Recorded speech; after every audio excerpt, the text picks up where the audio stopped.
இன்னைக்கு என் பாட்டிக்கிட்ட இருந்து கத்துக்கிட்ட நண்டு குழம்பு ரெசிபி தான் உங்களோட ஷேர் பண்ண போறேன். இந்த நண்டு குழம்பு ரெசிபி ரொம்ப ரொம்ப டேஸ்டா இருக்கும். ரைஸோட போட்டு சாப்பிட அவ்வளவு சூப்பரா இருக்கும். வாங்க எப்படி சேர்த்துட பார்க்கலாம்.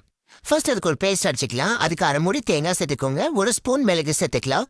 ஒரு ஸ்பூன் சீரகம், ஒரு ஸ்பூன் சோம்பு சேர்த்து கொஞ்சமா தண்ணி சேர்த்து நல்லா ஃபைன் பேஸ்டா அடிச்சுக்கோங்க. இப்ப கடாயில கொஞ்சமா எண்ணெய் சேர்த்துக்கலாம். ஒரு ஸ்பூன் சோம்பு, ஒரு கொத்து கருவேப்பிலை, ஒரு பச்சை மிளகாய் உடச்சிட்டு சேர்த்துக்கோங்க. ஒரு மீடியம் சைஸ் வெங்காயத்தை பொடியை கட் பண்ணி சேர்த்து நல்லா வதக்கிக்கலாம். இப்போ ஒரு டேபிள் ஸ்பூன் இஞ்சி பூண்டு பேஸ்ட் சேர்த்து நல்லா பச்சை ஸ்மெல் போனதும் 2 தக்காளி பழம் சேர்த்து குழம்பு வதக்கிக்கோங்க.